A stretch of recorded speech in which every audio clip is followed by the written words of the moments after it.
É Ô recente, Rafa, 6 meses. eu queria que assim começar já jogando para você fazer um comparativo, tá? E explicar mais ou menos, fazer uma conceituação também do que seria o anarcocapitalismo, o anarcocomunismo e qual que seria a diferença desses dois. Uau, ok. É. Bom, a diferença é que a minha ideia é ninguém morre de fome.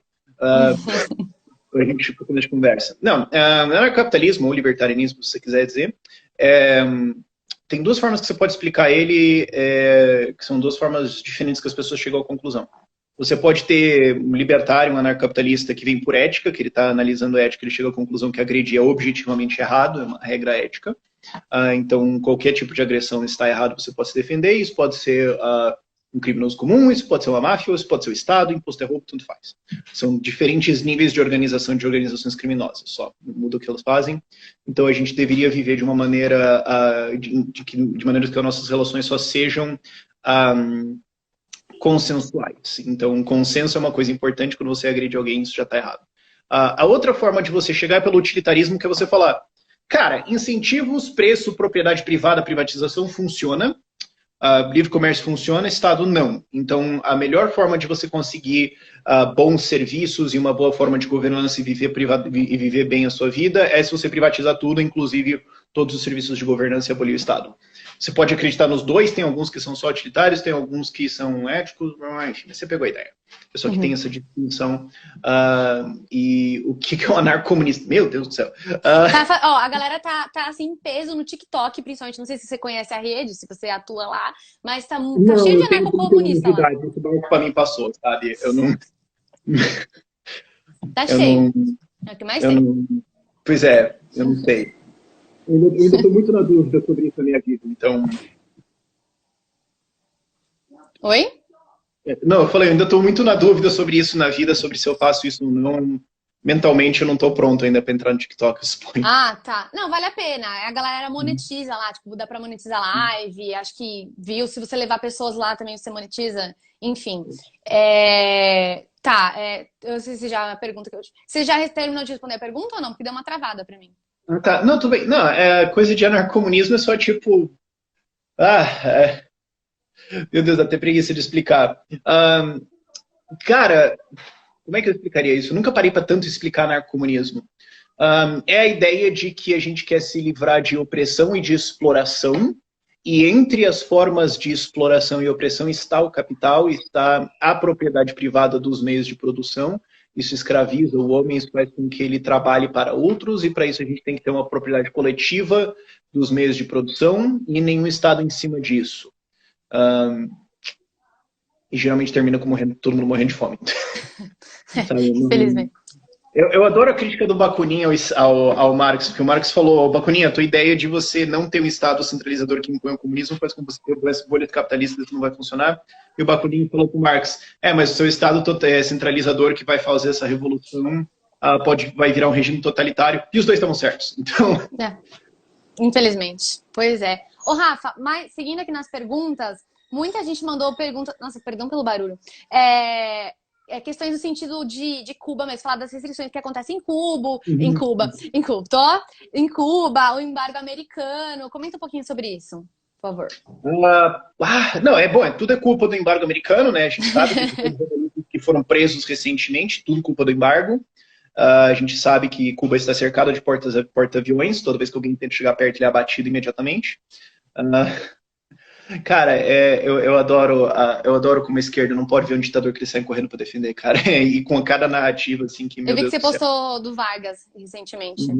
Do Vargas, né? Eu tava em algum lugar na estrada para Jataí, em Goiás, e tava lá o Ciro Gomes defendendo o Getúlio Vargas. Eu falei, pronto, puta que pariu, não é possível, velho. Rodou esse tema. Não. O legal foi o Lupe, que é o presidente do PDT, escondendo comentários no Twitter da galera xingando o Getúlio Vargas. Aí ele escondeu tipo uns 15, aí encheu de uns 300, acho que ele só desistiu. Não tem muito o que fazer, né? Não tem como. Eu desisto. Achei muito legal isso.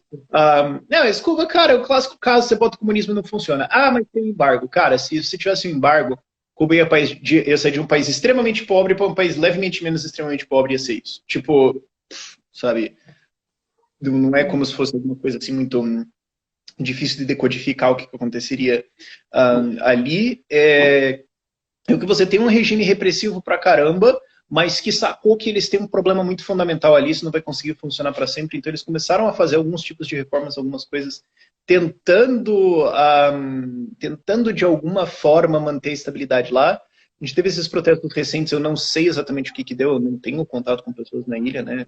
Muito difícil você chegar com informação lá, com informação de qualidade lá, mas, cara, aquilo que é inevitável uma hora acontece, essa porcaria vai cair. E esses protestos aí deram uma assustada.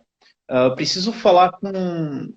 Não lembro o nome dele agora, mas tem o cara que é o presidente do Instituto Mises Cuba, que sim, isso existe.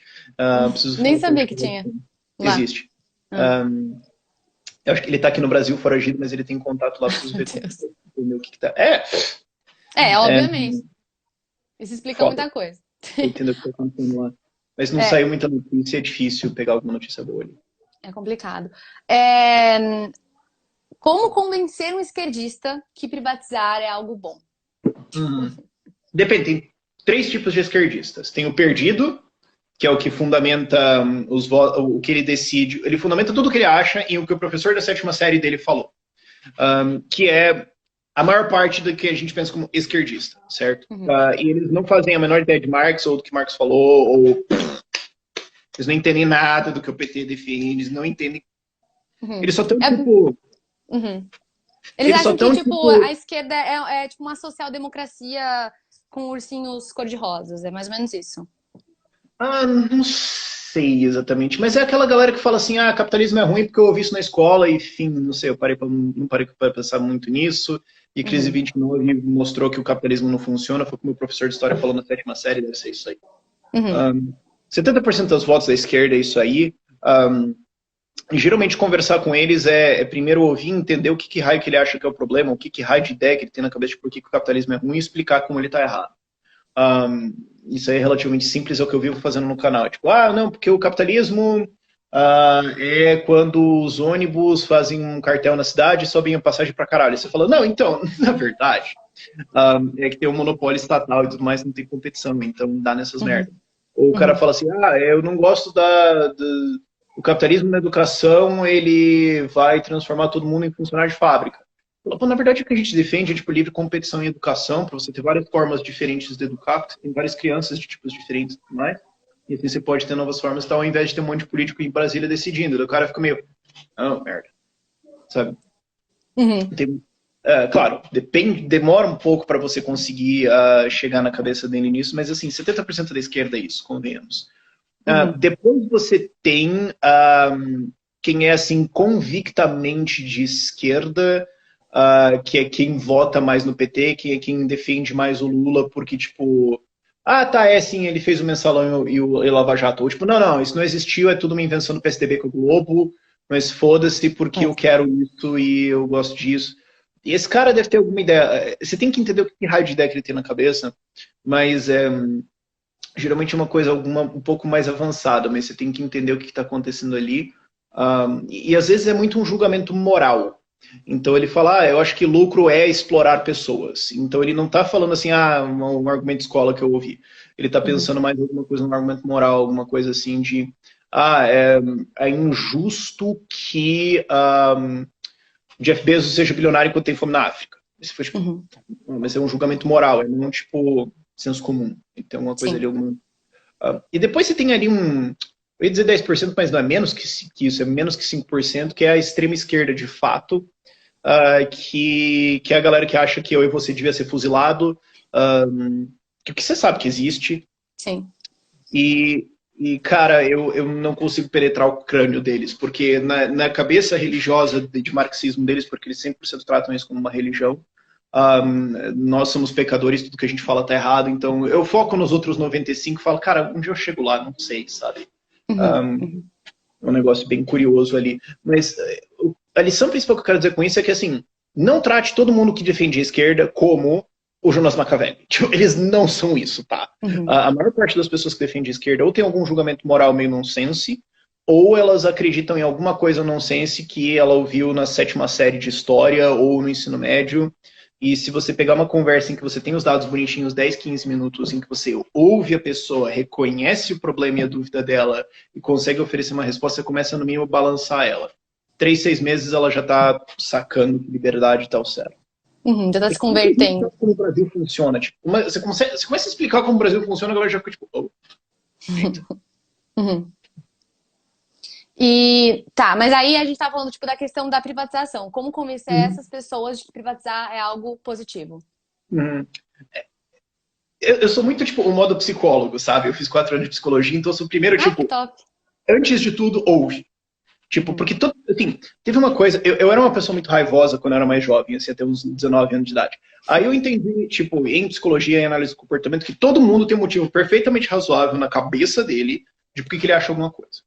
E se você fosse ele, você acharia a mesma coisa. Então você tem que entender por que ele acha isso. Então, antes de eu falar qualquer coisa pra qualquer pessoa... Assim, é engraçado um youtuber falar isso, porque tipo, eu só falo com uma câmera, não tem outra pessoa. Mas eu tento entender. É que é difícil. Mas é o que dá pra fazer. Eu tento entender o que a outra pessoa tá fazendo. Tipo, estão falando contra a privatização dos Correios. Tá, o que é tipo 70% do argumento que estão fazendo, no fim das contas, é o quê? Deixa eu tentar responder isso. Então eu gosto de, tipo, primeiro ouvir a pessoa. Tipo, por que ela é contra a privatização disso ou daquilo? O que ela acha? Porque você vai ouvir cada coisa. A gente está acostumado a argumentar liberalismo e libertarianismo, então a gente está acostumado com um nível técnico um pouco mais alto. O nível das pessoas mediano não é isso. Eles vão achar cada, tipo, bizarro. Então, você tem que primeiro ouvir o que está acontecendo e depois responder de por que aquilo está errado. Então, assim, tem gente que é contra a privatização dos Correios, que não vão conseguir entregar nas pequenas cidades. Na prática, você está subsidiando quem mora em cidade pequena e, assim, a Coca-Cola consegue entregar lá, sabe, gente? Não é como se fosse o fim do mundo, sabe? Porque os Correios dão lucro. Eles deram até um lucrinho, mas comparado ao tamanho da empresa não vale a pena. E eles vão dar muito prejuízo agora, porque o Mercado Livre e outras empresas de logística, de entrega de e-commerce saíram, então agora a empresa ferrou. Porque daí uma empresa vai comprar e remeter os lucros para o exterior. Tá, mas não, a empresa só vai ter um puta lucro do caralho pela mandar para o exterior, você vai investir um monte, salvar essa empresa, consertar esse negócio e fazê-la dar um puta lucro do caralho. O que significa que ela vai ter que investir bilhões de reais aqui para começo de conversa antes de tirar alguma coisa. Então qual é o problema, sabe? Mas eu gosto muito de ouvir. Eu tenho esse modo psicólogo de primeiro, tipo, tentar entender qual que é o problema da pessoa e falar assim, tá, eu vou tentar concordar o máximo possível com você que essa causa é importante, que esse problema é real, e depois tentar dar uma resposta, ao invés de dizer, você é burro e tá errado, eu sou melhor, sabe? Que é o que acontece na internet, esse que é o que acontece de na debate. Internet, porque ser escroto na internet é de graça. Você não vai ter que olhar na cara da pessoa e, sabe? Mas, assim, tem muitos argumentos que a esquerda tenta emplacar. Mas, assim, o que eu já notei é que as pessoas, de maneira geral, não entendem muito bem o que está acontecendo. O governo é, de maneira geral, horrível em explicar o que eles estão tentando defender, então a população não sabe muito bem. Mas se você for ver a população geral, não é mais que 5, 10 minutos de conversa para você convencer alguém. Tipo, só teste no seu Uber genérico, você vai conseguir ver isso. Boa. O Edu Labs, o Labs, não sei como que fala, ele falou assim, tá na hora de criar um partido libertário, você não acha? O novo tá corrompido. Cara, o novo tá uma bagunça. Mas assim, cara, eu adoro aquela piada. Tem uma piada muito boa de política que é o seguinte, como é que você cria 2 partidos políticos? Você chama uma reunião de um partido político. Eles vão se juntar, todos numa sala, conversar e vai sair 2 partidos políticos. Eles vão brigar. É verdade. Não, é bom até, vai. Eu gosto desse negócio de tipo... As dores de crescimento e tá dando um problema ali, tem um monte de gente de todos os lados com comunicação péssima rachando o negócio, vamos ver o que tá nisso. Eu não acho que tá corrompido, eu só acho que tipo, você tem pessoas que não estão conversando e não estão alinhadas, e não estão muito afim de alinhar isso e resolver alguma coisa. Não estão afim. É meio que ou tu vai ou eu vou e isso aí dá um problema. Então não é assim o partido novo. No fim das contas é pessoas, tipo... Eu resisto muito a atribuir causa a instituições e não pessoas. Agora, a hora do Partido Libertário, não sei. Mas assim, do jeito que o sistema brasileiro você não precisa criar um Partido Libertário. Eu já apoiei gente que se elegeu no PSB, PDT, PSB, PSD, PP, Patriota, Podemos, Novo, claro, PSC, PMDB já teve? Um pouco de tudo. Tipo, cara, eu não importo, entendeu? Isso foi, a maior parte foi de vereadores, claro. Mas, tipo, Mano, se o cara tem as ideias certas, tem as ideias boas, mano, entra num partido onde você vai conseguir disputar a cadeira, pega a cadeira e Só porque foda. é obrigatório, vai e aí se É, filia e tenta. Eu é. acho que vale mais a pena investir em movimentos do que em partido de qualquer forma Sim, mesmo, você porque movimento pelo esse é quando você ruim. quiser. Exato. Só vai em qualquer um. É, o Mate, ele falou assim: fala sobre as. Ai, que droga, saiu. Peraí, que saiu a pergunta dele, vamos para outra. Aqui. STF O censurou. Antônio. Hã? STF censurou. É. O Antônio abriu e falou assim: o anarcocapitalismo é utópico? Depende do que você define como utopia. Porque assim, o que você define como define que, tipo, é utopia? Deve ser algo impossível de alcançar. Tá, então por necessidade, por definição, é impossível. Aí se é impossível, é impossível. Aí seria. Tá. Mas, tipo, tá, mas na sua concepção, você acha que a gente chegaria? Ou não passa de Então, uma se filosofia? a sua definição é impossível, alguém falar, ANCAP é utópico, na verdade ele está dizendo assim, eu realmente muito acho que não vai dar certo. Mas ele não consegue demonstrar isso fora argumentos de opinião sobre o que ele acha que é a natureza humana. E assim, com todo respeito, é sempre tipo, o que a pessoa acha que é a natureza humana, eles sempre falam isso com uma convicção assim fantástica, mas no fim das contas é opinião. Um, eu até diria assim, você tem que até contrastar para evitar fazer uma falácia do Nirvana. Qual Hum. o sistema mais provável que vai resultar em uma sociedade boa e agradável, apesar de problemas? Você tem o Estado ou não? Daria para a gente fazer esse argumento. Então, aí, se você quer dizer assim, impossível de alcançar, é um argumento de opinião. Algumas pessoas vão achar que sim, outras que não. Uhum. Agora, a definição que eu uso, eu sou muito cara das definições. Você é A muito o quê? definição eu sou muito cara das definições dessas coisas, Ah, porque tá. uma vez que você pergunta a definição de alguma coisa, muitas vezes você responde só em falar, tá, ok. Uhum. E às vezes você pode estar usando definições diferentes e todo mundo está se quebrando de porrada, sendo que eles não estão nem falando a mesma coisa. Uhum. Eu acho importante isso porque delimita a pergunta. Sim. Agora, a definição que eu uso de utopia, não que seja, meu Deus, acerta porque eu sou o gênio da galáxia, mas é que eu vejo que Uhum. é mais usada, quando um autor tenta desenhar a sociedade perfeita. Então ele chega e fala, vai ser assim, família. Os prédios vão estar lá e as ruas vão ser assim, O e mundo todo mundo vai ideal. trabalhar nessas coisas, e a moeda vai ser assim e tal. Então, tipo, a República do Platão é uma utopia. Ele Uhum. está dizendo, é isso como vai ser a sociedade perfeita. E você olha e fala, mano, um meme do caramba esse negócio aqui. Um, Uhum. então, nesse caso, por definição, o anarcapitalismo não é uma utopia, porque o anarcapitalismo não está tentando desenhar como a sociedade vai ser. Ele está dizendo quais são as formas de sociedade inválidas. Pensa, tipo, diagramas de Venn. Você tem, tipo, sociedades onde a agressão é aceitável, sociedades onde a agressão não é aceitável. O anarcapitalismo só está dizendo, cara, a agressão dentro de uma sociedade não é aceitável. A gente não pode ter isso como um dos pilares fundamentais da nossa organização social, de como a gente vai resolver problemas. Mas então como que a sociedade vai ser? Eu não sei, não importa. Então a gente não está dizendo que a sociedade perfeita é de um jeito X. A gente só está dizendo, Uhum. cara, se consentir, tudo bem. Então você pode ter uma cidade ecofuturista, tecnocripto, com árvore para todo lado, painéis solares e energia nuclear, e o caralho que está flutuando em cima do mar, e só pode entrar quem passa num teste de tá. Você Uhum. você pode ter um capistão que tipo é só para pessoas de uma certa religião, porque a gente quer conviver assim e tudo mais, a gente não quer os outros. Ok. Você pode ter um capistão que é metrópole, pluralidade, tudo mais. Você pode ter uma capistão que é tipo proibido hétero. Se você quiser, sei lá, mano. Eu não sei. Quem que falava? Era o Hope que falava sobre isso, não era? Ele fala sobre, tipo, na verdade o argumento é um pouco mais complexo nisso e foi distorcido pra caralho ao longo do tempo. Uhum. Mas o ponto é que, assim, você pode ter várias formas válidas de sociedade. Anarcapitalistas só vão dizer, cara, contanto que todo mundo tá ok e consentiu explicitamente com isso e pode não consentir, e essa organização foi formada pacificamente e o espaço que ela ocupa foi adquirido de maneira pacífica, voluntária, e contanto que isso aconteça, tudo bem. O que você vai fazer dentro disso, tanto faz. Uhum. Então, nessa definição, não, anarcapitalismo não é uma utopia, porque a gente não está querendo dizer como que você deve viver.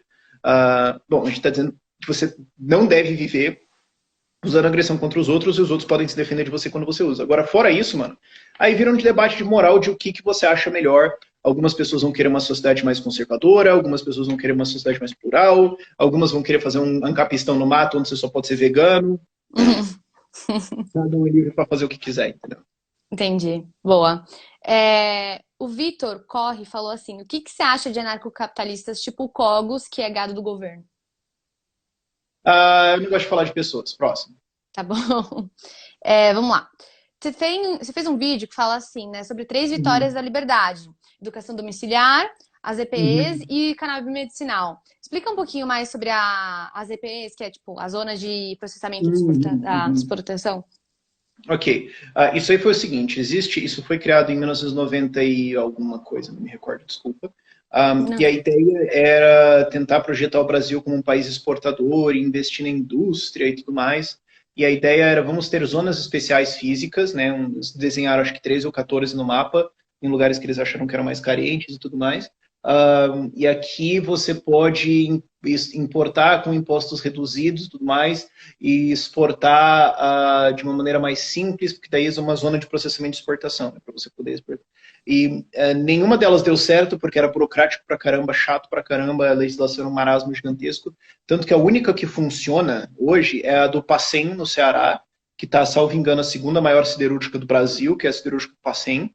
Ela, inclusive, ficou famosinha porque dentro dela, por causa do processo de produção de aço, você precisa rodar oxigênio dentro do aço. Então, tinha uma gigantesca de uma fábrica da White Martins lá dentro. Então, quando deu aquele negócio de acabar o oxigênio e tudo mais, todo mundo falou, cara, tem uma puta de uma fábrica lá dentro de oxigênio, meu Deus. Só que é uma zona de exportação, caralho, a gente não pode botar para dentro do Brasil pela legislação. Meu Deus, o que a gente faz? E daí lançaram uma MP para dizer, não, o oxigênio pode sair e tal. Então, teve essa preocupação com o que uma ZPE é, e isso levou a toda uma legislação para tentar modernizar essas zonas. Então, a gente participou um pouco do processo de redação disso, mas veio de maneira geral Secretaria Especial de Assuntos Econômicos, uma redação que a ideia é abrir regulatoriamente, então você não precisa necessariamente seguir a regulação do Brasil, porque você está exportando um produto, por que você vai fazer no padrão brasileiro se é para tipo, vender para a Alemanha? Pouca lógica. Para dar algumas liberdades de contrato maiores, para você poder instalar empresas, indústrias, e para você poder instalar empresas de serviços de apoio.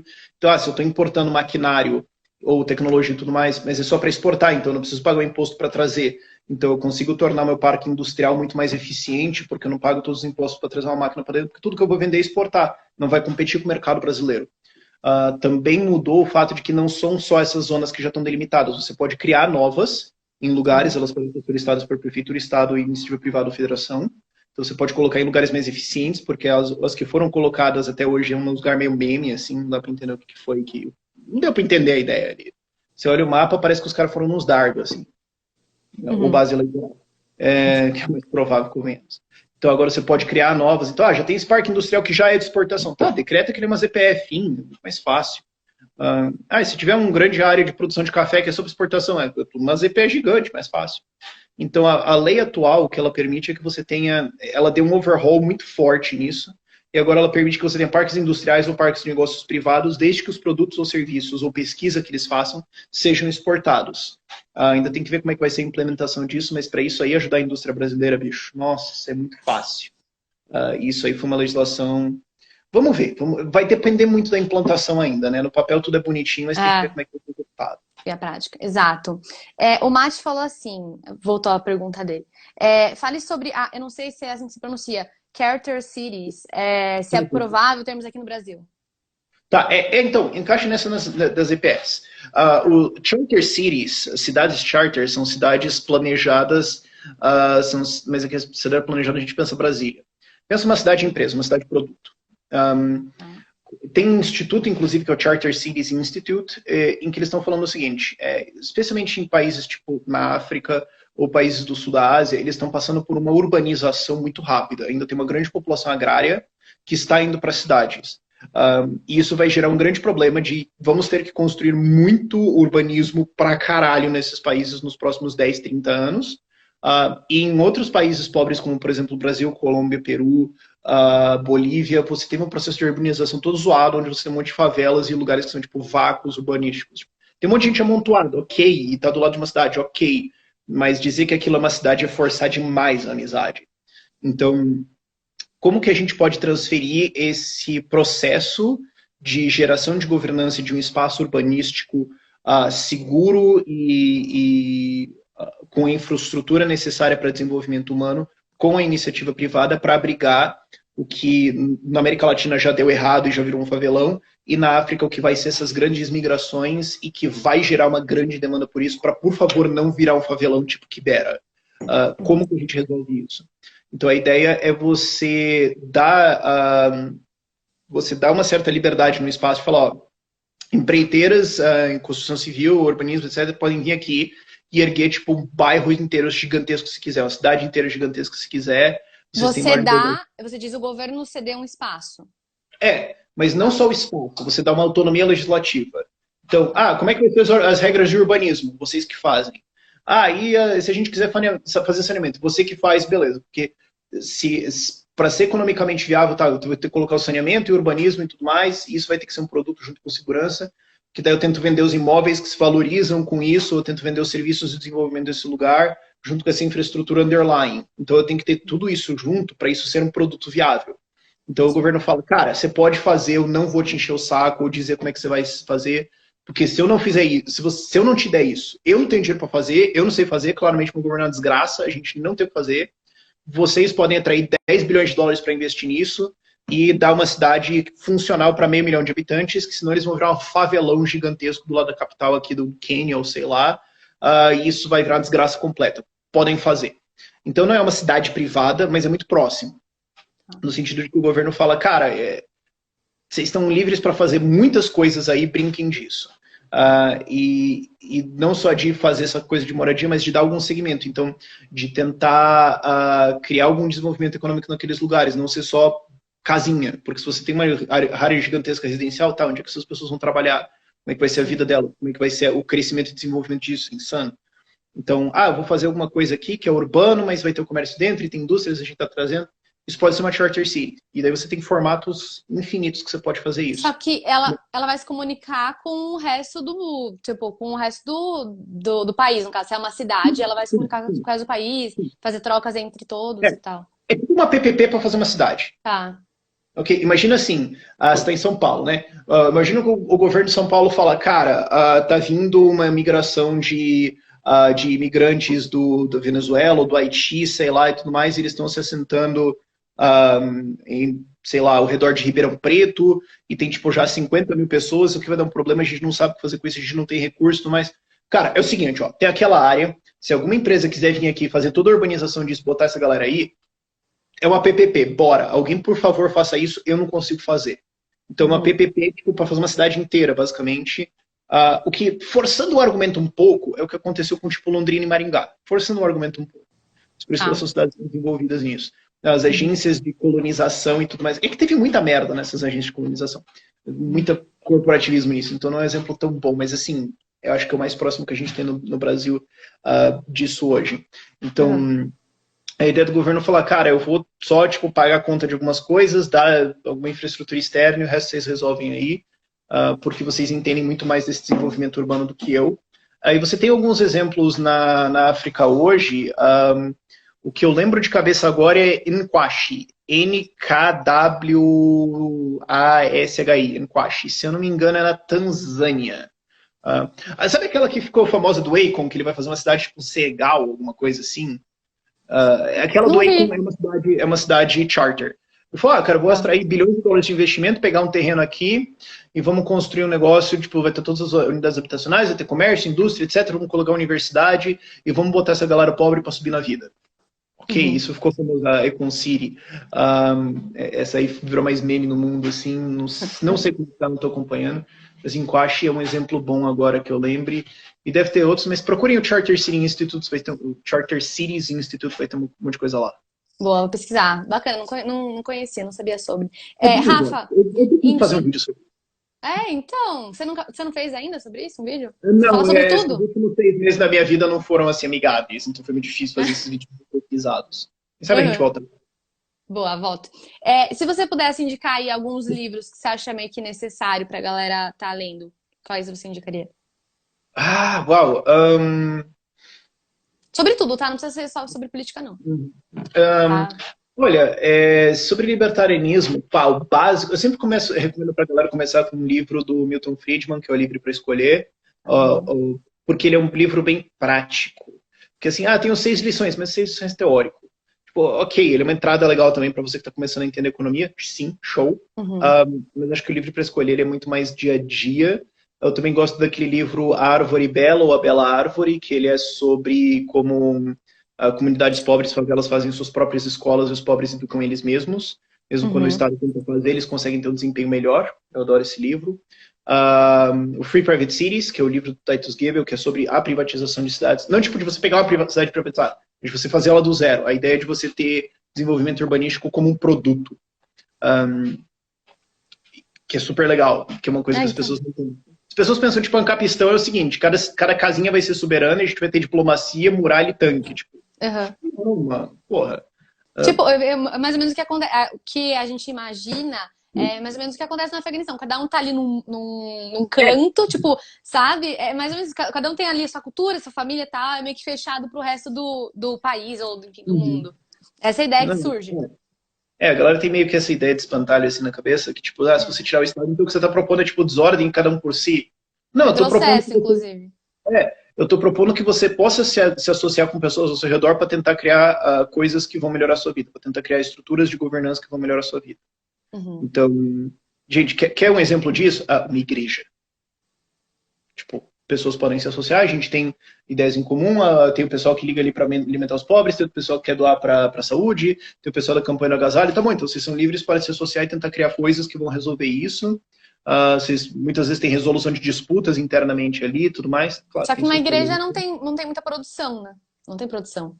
Sim, mas o que eu tô dizendo é assim, você tem pessoas que estão unidas por algum ideal comum, que seria a religião delas, mas isso acaba criando várias outras estruturas ao redor que não necessariamente tem a ver com a religião, mas também resolvem problemas do dia a dia delas, outros problemas da sociedade, tipo, alimentar os pobres, etc.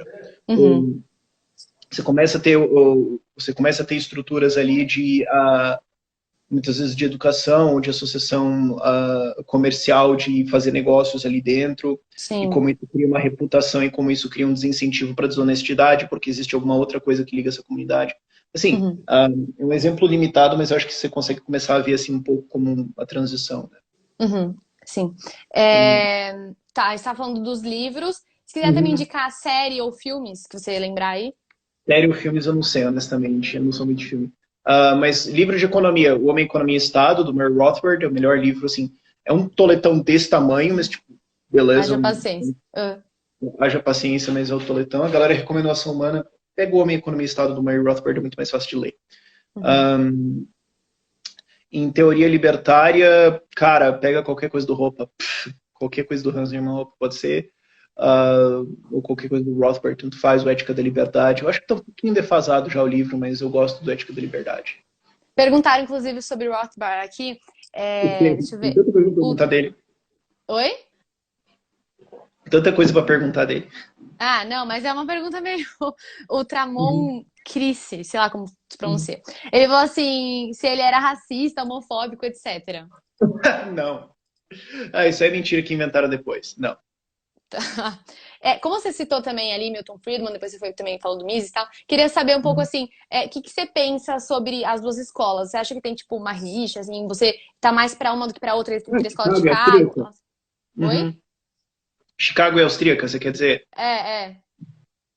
Olha, existe uma diferença metodológica pesada, né, quase incompatibilidade, eu diria. As conclusões são muito similares, eles fazem duas metodologias diferentes, têm conclusões relativamente similares, mas existe uma diferença metodológica pesada, em que a escola austríaca vai usar a praxeologia, então a gente passa de deduções lógicas, a gente começa de coisas que são necessariamente verdade, faz deduções lógicas, então as conclusões são necessariamente verdade.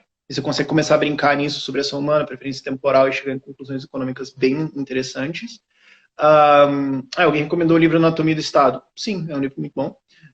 Desse tamanico, mas é uma introdução boa. Se você está passando café, você lê. Bem facinho.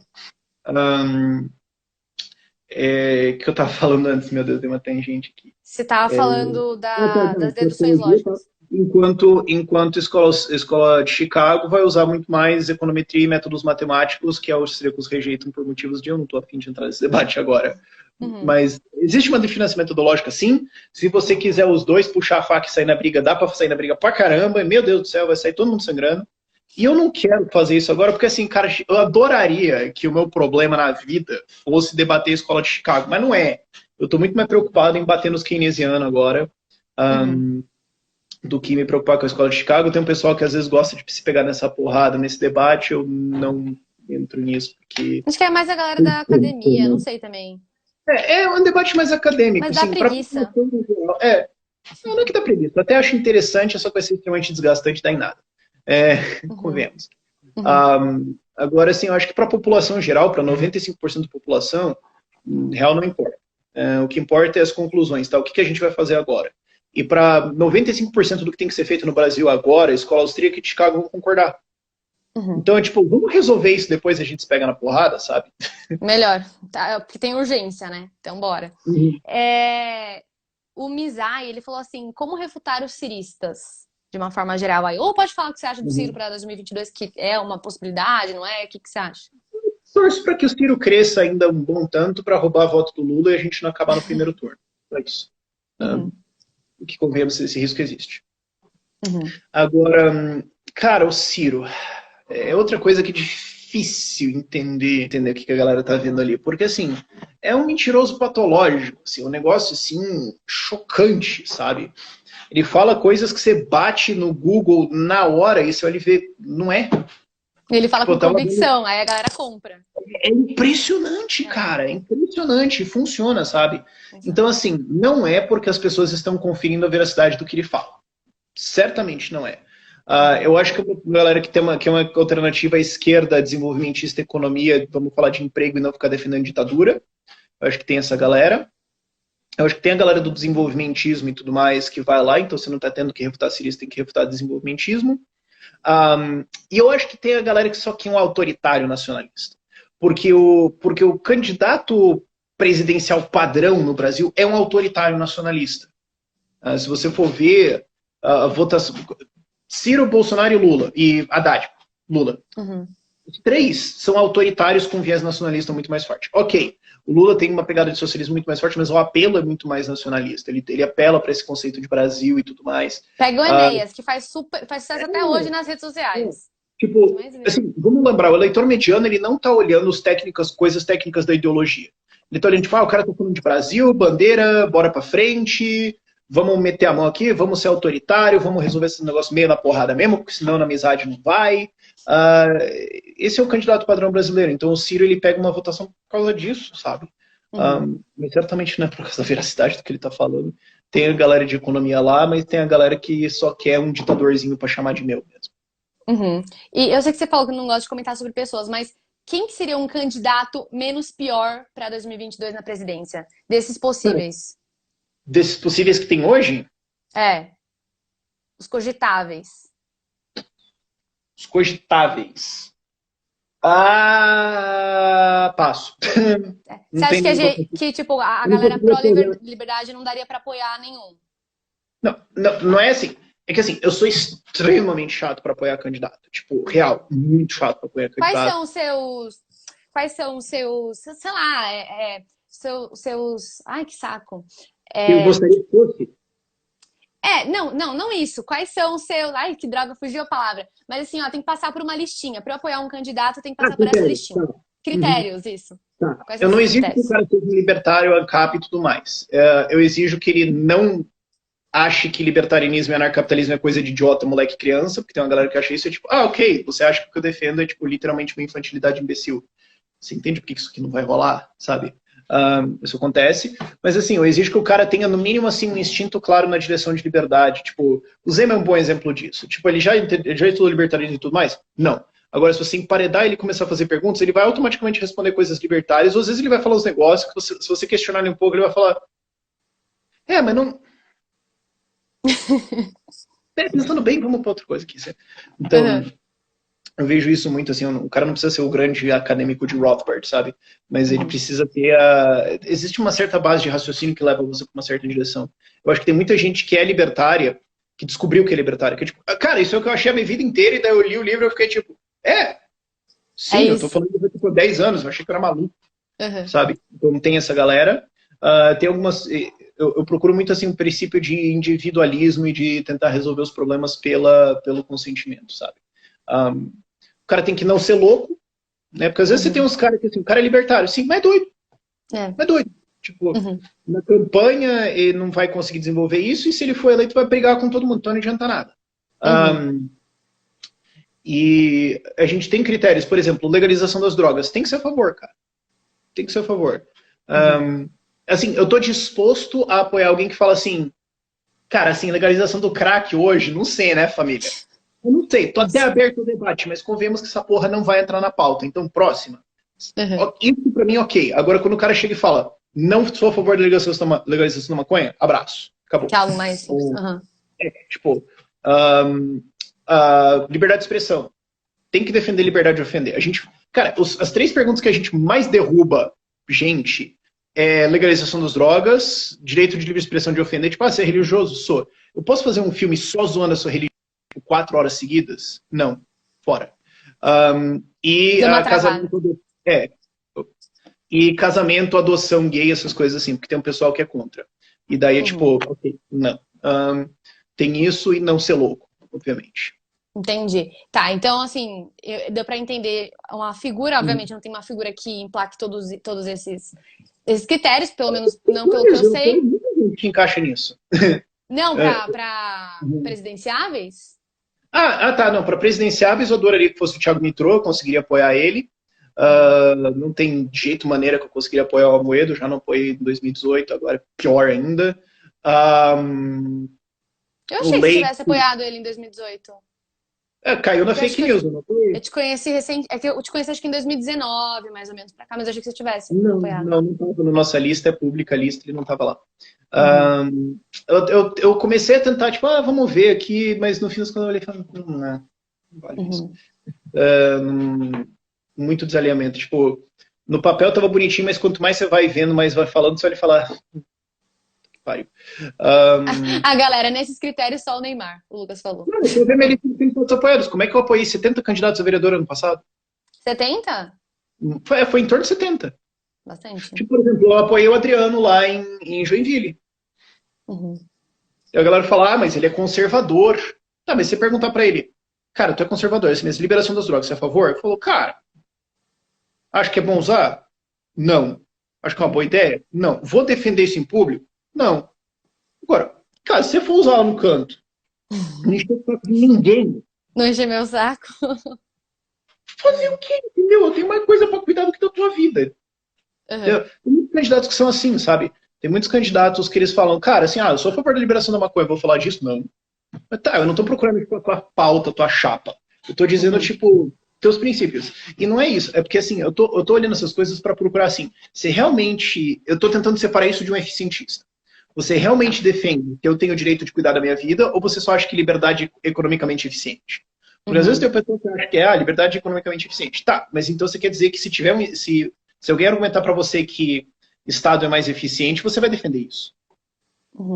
A galera vai ficar relativizando a questão da liberdade de acordo com, enfim, interesses próprios ou crenças próprias e tal. Que mais que a galera mandou? O Tuzo Santi perguntou assim, a gente volta naquele tema. Como que funcionaria um país libertário em guerra? Cara, depende, porque é muito difícil, tipo, hipoteticamente, assim. Porque a galera sempre quer comparar, tipo, Afeganistão, tipo, se a China invadisse. Cara, ninguém em sã consciência acha uma boa ideia abrir um Ancapistão do lado da China, sabe? Ou, sei lá, do lado da Etiópia, ou do lado da Somália, ou do lado do Afeganistão, sabe?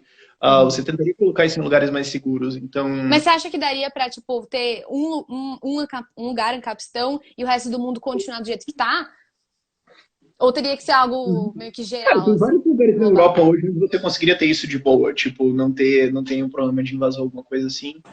Você pode ter alianças, você pode ter uma população. Mas a outra coisa também é que, assim, a galera não considera exatamente o que seria, tipo, ter que invadir isso. Porque vamos pensar, lembra que eu falei definições?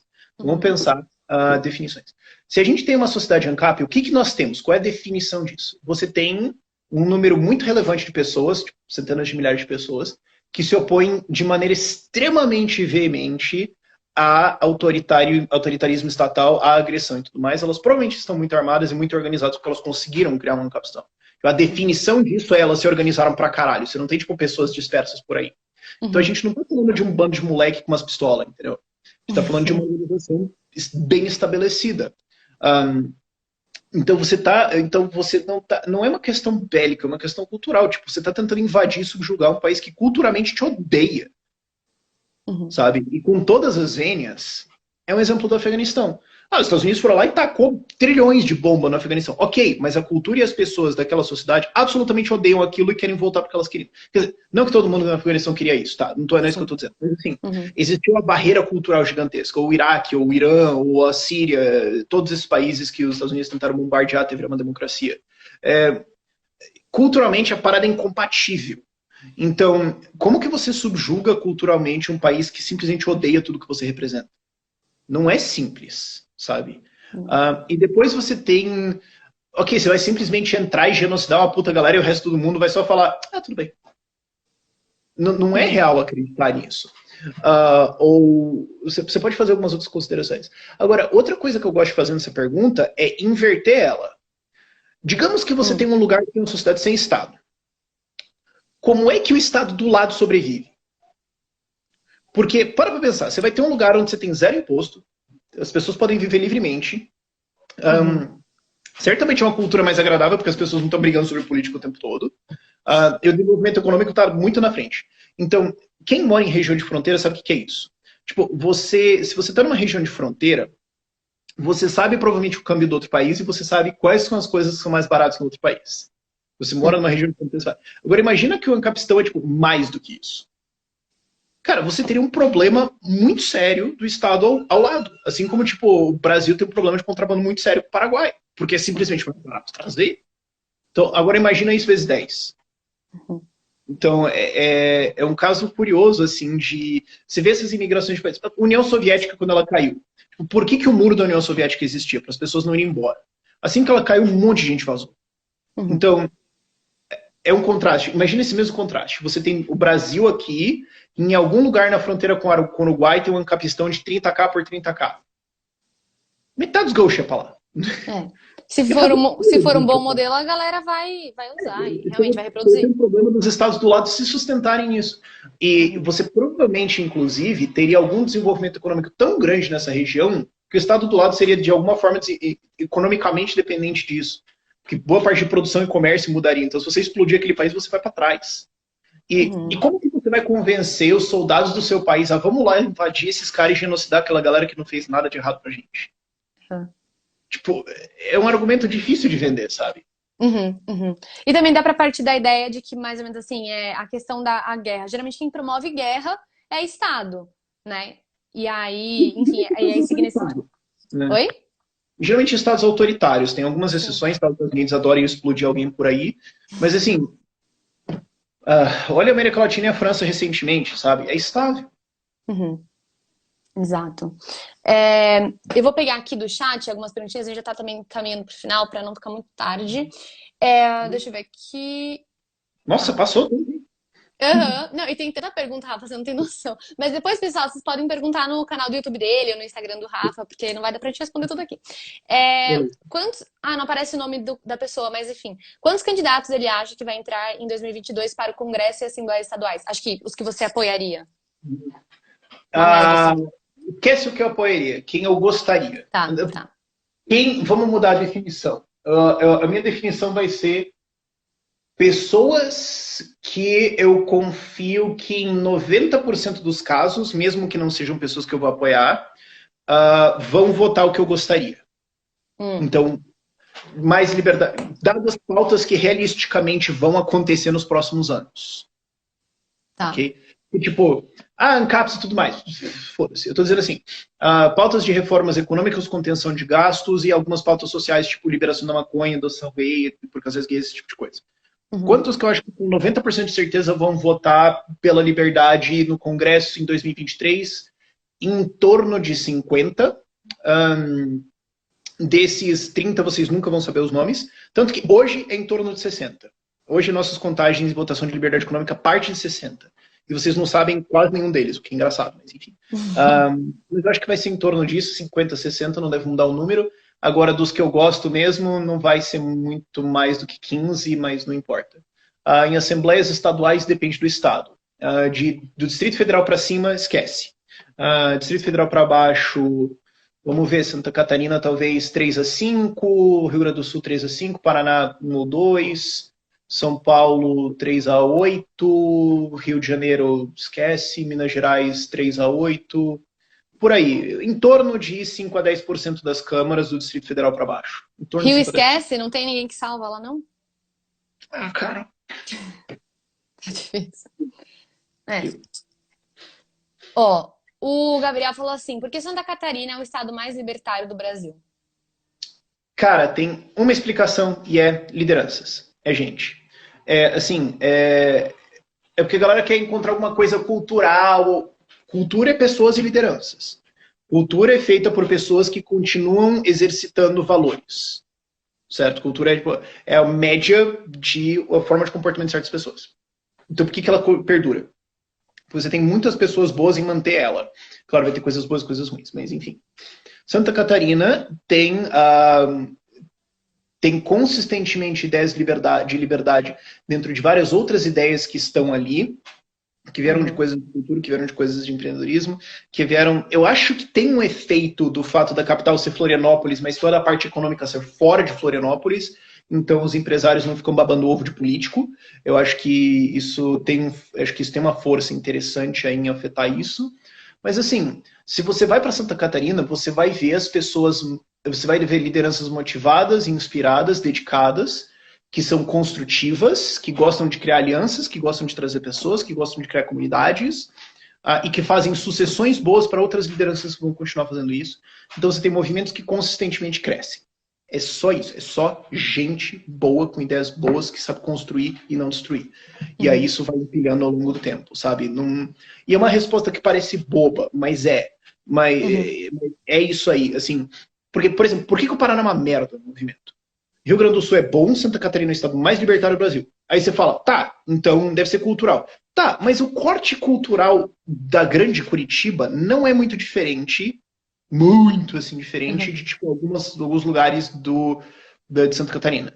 Por que a diferença é tão brutal? Porque Curitiba, a grande Curitiba, não teve tantas lideranças, teve lideranças ruins, não teve sucessões boas, etc. O movimento foi esfarelando ao longo do tempo, nunca decolou. É gente que não consegue fazer e não consegue fazer acontecer a coisa, sabe? E aí não dá exemplo, aí a galera não anima, enfim. Não tá aparecendo o nome, mas enfim. Por que um libertário deveria apoiar política? Deve ser tipo candidato. Por que você apoia? Porque o que eu quero como libertário? Eu quero construir uma sociedade libertária. Então eu apoio de um lado o ativismo, pessoas construindo instituições libertárias, mas em algum ponto eu vou bater num muro que é o Estado e ele vai falar, isso você não pode fazer, tipo educação domiciliar. E daí eu vou precisar de alguém lá dentro para revogar a lei. Você pode falar, mas você pode fazer isso na moita. Cara, eu não gosto de viver sendo caçado pela polícia, sabe? De maneira geral não é divertido. Não é muito agradável. E a gente consegue fazer isso. Eu sei que tem algumas pessoas que têm uma dificuldade ética com isso, mas assim, eu cansei desse debate, porque honestamente, assim, você faz toda a argumentação e toda a galera, porque assim, eu acho que a maior parte da galera que tinha essa dificuldade ética, mas que ouviu tudo que eu tava falando, já virou. Acho que quem ficou tá só batendo o pé nessa altura. Mas assim, se você for ver todos os autores de ética de libertar os Estados Unidos, toda a galera do Instituto Mises americano, tá todo mundo em vamos nos envolver em política assim. Então assim, eu dei por encerrado, sabe? Eu tento converter 95% dos mais fáceis, 5% mais difícil, eu falo, cara, eu vou fazer outra coisa, eu suponho. Eu acho bacana esse trabalho que você faz, porque você tá fazendo um pouco de tudo ali, né? Inclusive, ontem, você estava em Brasília e tal, falando com a galera. Há 15 dias procurando candidato. Sigam o Rafa, é só clicar aqui em cima. Também tem o YouTube, que é a Ideia Radicais. Eu leio muito artigo lá do site, acho muito bacana também. Acho que o Luan escreve lá, né? Tá com você. O Luan é o editor-chefe, tem artigos todo dia, ideiasradicais.com.br. Boa, Rafa, valeu demais, viu? Valeu, à disposição aí. Tamo tchau, junto. tchau, gente. Boa noite. Tchau, tchau.